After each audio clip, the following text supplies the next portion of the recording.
नमस्कार, मैं सोनिया सिंह और स्वागत है बीट द कंपटीशन पे। हर बार की तरह वीडियो आपके लिए इम्पोर्टेंट है। आज की इस वीडियो में हम एनसीईआरटी के बारे में जानेंगे। एनसीईआरटी यानी हम बात करेंगे कि एनसीईआरटी की जो लिमिटेशन है सिर्फ किताबों तक ही नहीं है।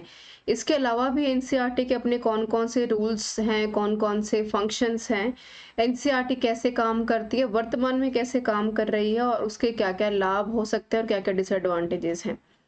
तो आज हम इसके बारे में जानेंगे। हो सकता है कि टॉपिक थोड़ा-सा आपको जो है हटके लगे, लेकिन आपको ध्यान में रखना है कि जब पिछली बार केंद्रीय विद्यालय के हमारे पेपर हुए थे और टीचिंग के 1-2 पेपर अगर मैंने एनालिसिस किए हैं, तो एनसीईआरटी से डायरेक्टली सवाल यहाँ पर पूछा गया है। कुछ सवाल यहाँ पर एनसीईआरटी की किताबों से पूछे गए हैं, कुछ सवाल यहाँ पर एनसीईआरटी के जो है हेडक्वार्टर से और वर्तमान में कौन इसका जो है अध्यक्ष है, वहां से सवाल डायरेक्टली पूछे गए हैं। तो आज हम जानेंगे थोड़ा बहुत एनसीईआरटी के बारे में और थोड़ा बहुत जानने के बाद हम आखिर में क्वेश्चंस को डिस्कस करेंगे कि कितना आप एनसीईआरटी को खुद भी जान पाए हैं। तो शुरू करते हैं वीडियो को। सबसे पहले हम जानेंगे कि एनसीईआरटी है क्या, कैसे काम करता है। देखिए, जब आप एनसीईआरटी के बारे में बात करते हैं तो इसकी फुल फॉर्म आपसे एग्जाम में काफी बार पूछी जाती है, जिसका काम है कि नेशनल काउंसिल है, यानी कि सेंट्रल गवर्नमेंट की पूरी ये ऑर्गेनाइजेशन है जहां पर शिक्षा से जुड़े हुए रिसर्च और ट्रेनिंग को करवाया जाता है, जो आपको ध्यान में रखना है। और यहाँ पर क्वालिटेटिव इम्प्रूवमेंट की हम बात करते हैं, यानी कि जो गुणवत्ता है उसको सुधारने की बात कही जाती है शिक्षा स्कूली शिक्षा स्तर के ऊपर, जिसका एम क्या है, नियम है कि हमें एक ऐसे जो है सिस्टम को बिल्डअप करना है जो कि अपनी जिम्मेदारियों को न सिर्फ डेवलप कर पाए, बल्कि समय समय पर जो भी किताबें वहां पर पब्लिश हो रही हैं उनके ऊपर चेक कर पाए। आप सबको ध्यान में होगा कि इस साल एनसीईआरटी से बड़े सारे पाठ्यक्रमों को, चैप्टर्स को जो डिलीट किया गया है, जो कि नेशनल मुद्दा भी रहा, राष्ट्र मुद्दा भी रहा चर्चा का। और डेवलप करना है क्या यहाँ पर एजुकेशन किड्स को, यानी आप सबको पता है कि क्लास 6 से लेकर के क्लास 12 तक और बाद में भी कॉम्पिटिटिव एग्जाम्स के लिए एनसीईआरटी की किताबों को पढ़ा जाता है। और मल्टीमीडिया के साथ साथ डिजिटल मटेरियल्स को भी अवेलेबल करवाना है, जैसे कि एनसीईआरटी के जब ऑफिशियल वेबसाइट के ऊपर आप जाएंगे तो आप पाएंगे कि वहां पर भी आपको बिल्कुल फ्री में हर तरह का पाठ्यक्रम हिंदी और इंग्लिश दोनों भाषाओं में उपलब्ध हो रहा है ऑनलाइन। तो अगर मोटा-मोटा समझे कि एनसीईआरटी है क्या, तो एनसीईआरटी यहाँ पर क्वालिटेटिव एजुकेशन, गुणवत्ता पूर्ण शिक्षा देने का, स्कूली शिक्षा देने का यहाँ पर जो है काम करती है। उसका जो रिस्पॉन्सिबिलिटी है वो किताबों को चेक करना है पब्लिश करने से पहले। और जो बच्चे डिजिटल या फिर यहाँ पर हार्ड कॉपी अचीव कर रहे हैं, प्राप्त कर रहे हैं किताबों का, वो कितना क्वालिटी फॉर्म्ड है, कितना बेहतर है, उसके बारे में भी चर्चा करता है एनसीईआरटी। एनसीईआरटी की फुल फॉर्म मैंने बता ही दी है। क्या करते हैं, नेशनल है, ऊपर से काउंसिल है, एजुकेशनल रिसर्च है, ट्रेनिंग सेंटर है। तो यहाँ पर आपको ध्यान में रखना है कि इसके फाउंडर गवर्नमेंट ऑफ इंडिया, यानी कि सेंट्रल गवर्नमेंट की ऑर्गेनाइजेशन है। 1961 में यहाँ से सवाल पूछा जाता है। ये स्टेब्लिश हुआ था, न्यू दिल्ली में इसका हेडक्वार्टर है। और आज वर्तमान 2023 में डॉक्टर दिनेश प्रसाद यहाँ पर इनके डायरेक्टर के रूप में जाने जाते हैं। और बिंदु मार्ग दिल्ली में जो आपका साउथ दिल्ली है, दक्षिण दिल्ली है, वहां पर इसका हेडक्वार्टर स्टेब्लिश है। आगे बात करेंगे वाई एनसीईआरटी। ये भी काफी दिलचस्प सवाल है कि भाई एनसीईआरटी को ही क्यों फोकस किया जा रहा है, क्या सबसे बड़ा कारण हो सकता है। हिंदी में भी यहाँ पर उपलब्ध है, तो हम हिंदी वाले सेक्शन को ही देखेंगे। एनसीईआरटी क्यों इंपॉर्टेंट है, सबसे पहले आपको ये जानना बड़ा जरूरी है कि हम एनसीईआरटी क्यों पढ़ते हैं। क्लास 6 से लेकर के यूपीएससी तक के एग्जाम्स को क्वालिफाई करने के लिए, बेसिक अंडरस्टैंडिंग के लिए स्कूलों में बच्चे 8-8, 10-10, 12-12 साल तक एनसीईआरटी का स्टडी करते हैं। क्या वजह है, क्या इसकी सरलता बहुत अच्छी है। हम ये कह रहे हैं कि भाई बेहद समझ के लिए काफी सिंपलीफाइड लैंग्वेज में, भाषा में इसको लिखा गया है, जो कि कोई भी छोटे से छोटा बच्चा, और यहाँ पर जो बच्चे आईएएस का भी पेपर क्वालिफाई करते हैं, वो भी भाषा और शब्दों के माध्यम से बहुत चीजें सीख सकते हैं। क्षेत्र के प्रतिष्ठित लोग, यानी कि आप रेपुटेटेड जितने भी लोग हैं जो कि रिसर्च करते हैं, जो कि किसी टॉपिक के बारे में अच्छी जानकारी रखते हैं, वो इन सब किताबों को बनाते हैं। तो आप ये जान पा रहे होंगे कि क्वालिटी एजुकेशन पहुंचाना कितना आसान काम हो जाएगा एनसीईआरटी के थ्रू बच्चों तक। प्रमाणिकता की बात करते हैं, यानी कि ये किताबें प्रमाणित करती हैं, प्रकाशित जब होती हैं तो जो कुछ भी इसमें लिखा गया है वो पूर्ण तरीके से जो है फैक्ट्स और साथ में रीजंस के बिहाफ पे लिखा गया है। कोई भी अदर इन्फॉर्मेशन ऐसे नहीं लिख दी गई है कि यहाँ पर केवल मकसद किताब छापना रहेगा। सभी परीक्षाओं के लिए मानक पुस्तकें हैं, क्योंकि आप मानिए कि जब स्कूली शिक्षा इन किताबों से करवाई जा रही है, तो आगे भी किसी भी कॉम्पिटिटिव एग्जाम में आपसे उम्मीद रखी जाती है कि बच्चों को केवल यहाँ पर बेसिक इन्फॉर्मेशन पता हो। फिर हम बात करते हैं कि सभी परीक्षाओं के लिए यहाँ पर काम करते हैं, प्रश्न यही से पूछे जाते हैं। विश्वसनीयता है, रिलायबिलिटी की जब हम कल भी हमने डिस्कस किया था, तो ये बहुत ज़्यादा इम्पोर्टेंट है। किताबों को प्रकाशित करने से पहले कई बार इनको जांचा परखा जाता है, बार-बार ई रीडिंग और रीडिंग करवाई जाती है। और जो भी अवधारणाओं को समझने के लिए अच्छा है, यानी कि कोई भी एक कॉन्सेप्ट है, क्योंकि आप हर एक चीज़ को जो है रियलिटी में नहीं समझा सकते। उदाहरण के तौर पर अगर इतिहास की बात करें, तो बिल्कुल एनसीईआरटी वहाँ पर एक इम्पोर्टेंट रोल प्ले करती है, जिसके थ्रू आप यहाँ पर अलग-अलग अवधारणाओं को स्पष्ट तरीके से बता पाएँगे, रीज़न्स को देकर के, फैक्ट्स फिगर्स को देकर के, जिसको कि देने का काम करती है और आपके ज्ञान को तंदुरुस्त और दुरुस्त करने का काम करती है एनसीईआरटी। तो हम फिर बात करेंगे फंक्शंस को लेकर के। फंक्शंस क्या है, कार्य कैसे करता है, क्या-क्या इसके नियमावली हैं। तो सबसे पहले हमने ये जाना कि एनसीईआरटी बनी कैसे, 1961 में बनी है, दिल्ली में इसका हेडक्वार्टर है।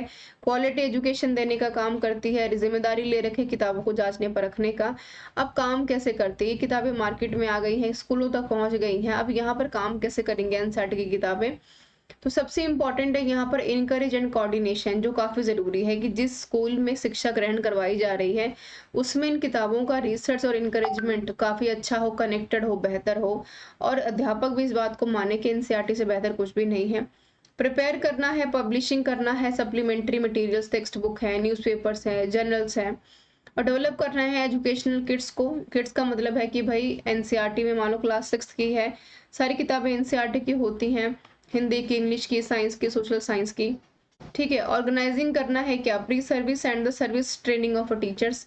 टीचर्स को भी ट्रेनिंग देने की बात यहाँ पर करता है एनसीईआरटी की। यहाँ पर केवल जो पाठ्यक्रम है, किताबें हैं, नो डाउट कि स्टूडेंट सेंटर है, बट टीचर सेंटर्ड भी यहाँ पर काफी सारा ट्रेनिंग वाला काम होना चाहिए। डेवलप करना है, सेपरेट करना है इनोवेशन को, क्योंकि हम शिक्षा में किसकी बात कर रहे हैं, डिजिटलाइजेशन की बात कर रहे हैं, टेक्निक्स की बात कर रहे हैं, और हमने अभी भी पढ़ा भी कि किस तरीके से एनसीईआरटी के माध्यम से डिजिटलाइजेशन की तरफ आगे बढ़ने की कोशिश हम कर रहे हैं। ठीक है, ये हिंदी में भी आप पढ़ पा रहे होंगे। शैक्षिक किट और मल्टीमीडिया डिजिटल सामग्री का विकास करना, नवीन शैक्षिक तकनीकों और प्रथाओं का विकास और प्रयास करना। फिर हम बात करेंगे पॉइंट नंबर 2 में, फंक्शंस ऑफ एनसीईआरटी में, कि कोलैबोरेशन क्या है, नेटवर्क विद स्टेट। स्टेट के साथ भी, क्योंकि कंकरेंट लिस्ट में आती है एजुकेशन आपकी, तो स्टेट का भी और साथ में सेंटर का भी, एजुकेशनल डिपार्टमेंट, यूनिवर्सिटीज, एनजीओ, सारे ही अदर इंस्टीट्यूशंस मिलकर के काम करें। फिर हमने यह कहा कि भाई जो भी गोल्स हम अचीव कर रहे हैं यूनिवर्सलाइजेशन के तौर पर एलिमेंट्री एजुकेशन में, उसको हम बेहतर बना पाएं, हम कंडक्ट कर पाएँ किसको, बायलैटरल जो है कल्चरल एक्सचेंज को, प्रोग्राम्स को, other countries related to school educations को, इंटरेक्ट जो हम कर पाते हैं आपके काम को, कोलैबोरेशन को, इंटरनेशनल ऑर्गेनाइजेशंस को। ये भी बहुत हद तक ध्यान में रखना है कि यहाँ पर जो जोड़ तोड़ है काम को लेकर के, हम नेशनल से लेकर के इंटरनेशनल लेवल पर हर चीज़ को बेहतर बना पाएँ। Offers various training facilities to educational personal, तो ये भी जो है एजुकेशनल इंस्टीट्यूशंस में पर्सनल जो आपकी ट्रेनिंग और फैसिलिटीज हैं उसको हम बेहतर बना पाएं। और ये हिंदी में है, हिंदी में आप पढ़ सकते हैं। और साथ में शिक्षा का जो स्तर है उसको हम बेहतर बना पाएं, क्योंकि एनसीईआरटी किसकी बात करता है, क्वालिटी एजुकेशन की बात करता है।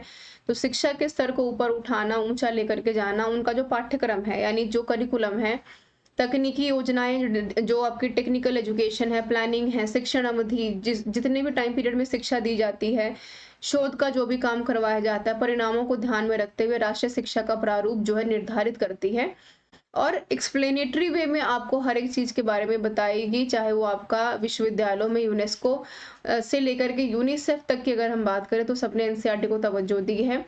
और विज्ञान के सहयोग से विज्ञान सामग्री या फिर मार्गदर्शन द्वारा छात्रों में वैज्ञानिक अभिवृद्धि पैदा करता है, क्योंकि सारी की सारी जो चीजें आपके सामने अवेलेबल होती है वो कंप्लीट रिसर्च के ऊपर अवेलेबल होती हैं। और यहाँ पर इस कार्यक्रम को ग्रामीण तथा पिछड़े हुए इलाकों में करने के लिए विशेष ध्यान रखा जाता है, जिससे कि इन कार्यक्रमों से संबंधित कार्यकर्ता वहाँ की विशिष्ट समस्याओं से क्या हो सके, परिचित हो सके, और वहाँ की परिस्थितियों और समस्याओं के आधार पर आवश्यकता उपायों का पता लगाया जा सके कि अगर कोई ऐसा प्रॉब्लम फेस कर रहे हैं मान लो करिकुलम आपके पास है, करिकुलम ही अच्छा नहीं है तो उससे आप कैसे जो है बाहर निकल सकते हैं, उसमें आपका काम करेगा, हेल्प करेगा एनसीईआरटी बेहतर बनाने में। फिर हमने बात की कि एनसीईआरटी एक कुशल सुयोग्य शिक्षकों को तैयार करने का उद्देश्य 4 क्षेत्रीय महाविद्यालयों यानी कि एनसीईआरटी की किताबें तक तो ठीक है, लेकिन पढ़ाने वाले जब हम यहाँ पर शिक्षकों टीचर्स की बात कर रहे हैं, तो वो मैसूर से, अजमेर से, भोपाल से और भुवनेश्वर से यहाँ पर आ रहे हैं आपके पास, जहाँ पर महाविद्यालयों में नए-नए जो भी पाठ्यक्रम या फिर रिफॉर्मेशन ऐड ऑन हो रही हैं, उसके ऊपर भी बातचीत करके उन पाठ्यक्रमों को रिफॉर्म करके किताबों में ऐड किया जा रहा है। नवाचार में सहायता करना, ठीक है, समाधान करना किसी भी राज्य स्तर या फिर रीजनल स्टेट्स के ऊपर, राज्यों से संपर्क करना, गतिविधियों द्वारा सामाजिक विकास करना, ये सारी चीजें। ठीक है, तो ये आपने जाना और अभी हम यहाँ पर बात करेंगे, हिंदी इंग्लिश दोनों में ही अवेलेबल है, तो आप हिंदी इंग्लिश दोनों में यहाँ पर पढ़ पाएंगे। ठीक है, तो किताबें क्यों कम्युनिकेशन का माध्यम है? सबसे पहले कम्युनिकेशन है क्या? संचार, यानी कि एक तरफा कम्युनिकेशन बहुत बेहतर नहीं होता, तो दो तरफा कम्युनिकेशन होता है। ठीक है, आपने कुछ कुछ मुझे कहा, मैंने आपकी बात को समझा। यहाँ पर बहुत इंपॉर्टेंट है कि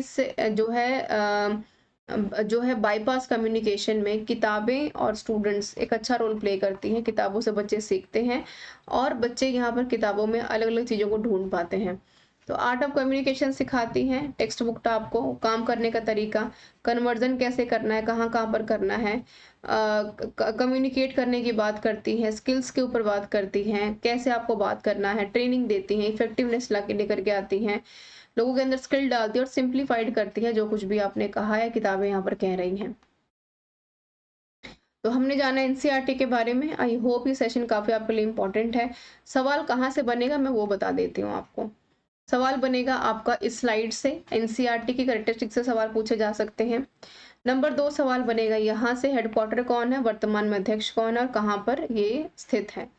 और आपका इम्पोर्टेंस से बिल्कुल यहाँ पर कथन कारक और असर्शन रीजन पे सवाल बनेगा ही बनेगा, तो स्लाइड को पढ़ना बिल्कुल मत भूलिएगा। फंक्शंस ऑफ एनसीईआरटी में बहुत सारे फंक्शंस हो सकते हैं, लेकिन आपको जो पढ़ना है, जिसको आगे आप स्किप नहीं कर सकते, वो है ये वाली स्लाइड। यहाँ से आप सवाल देख पाएंगे एग्जाम में। कम्युनिकेशन से जोड़ करके सवाल ये आपसे पूछा जा सकता है, तो ये भी आपके लिए जरूरी रहेगा। क्वेश्चन ऑफ द डे को देख लेते हैं। क्वेश्चन ऑफ द डे आपसे पूछा गया है, यानी कि एनसीईआरटी भारत में शिक्षा के तृतीय स्तर पर मुख्य शासी निकाय है। ठीक है, टेरिटरी लेवल की हम यहाँ पर बात कर रहे हैं। तो दूसरा कह रहा है कि तृतीय शिक्षा में, यानी कि जो टेरिटरी लेवल पर शिक्षा करवाई जा रही है, भारत में उच्च शिक्षा और व्यावसायिक शिक्षा और प्रशिक्षण दोनों शामिल है। ठीक है, यानी कि उच्च शिक्षा तो है ही इसमें शामिल, साथ में वोकेशनल जो एजुकेशन होती है वो भी आपस में जुड़ी हुई है। तो क्या हो जाएगा आपका डायरेक्ट सही आंसर, ये आपको बताना मुझे कमेंट करके कि क्या दोनों सही हैं, दोनों गलत है, एक सही है दूसरा गलत है, दूसरा गलत है पहला सही है। क्या पूछा है, तृतीय स्तर पर मुख्य शासी है, सिर्फ वही है, कोई और भी है, या फिर यहाँ पर परीक्षण देने का काम करेगा। तो आपको थोड़ा सा अपना दिमाग लगा करके सवाल को सॉल्व करने की कोशिश करनी है। So this is all about this session everyone. Description box में आपको दिया हुआ है यहाँ पर पीडीएफ का link, beat the competition Telegram channel का लिंक, जहाँ से जाकर के आप पीडीएफ को डाउनलोड कर सकते हैं और यूट्यूब के ऊपर आप बाकी क्लासेस को भी यहाँ पर देख पाएंगे। The session everyone, thank you so much for being with me. मिलते हैं नए क्लास में कुछ नए कंटेंट के साथ।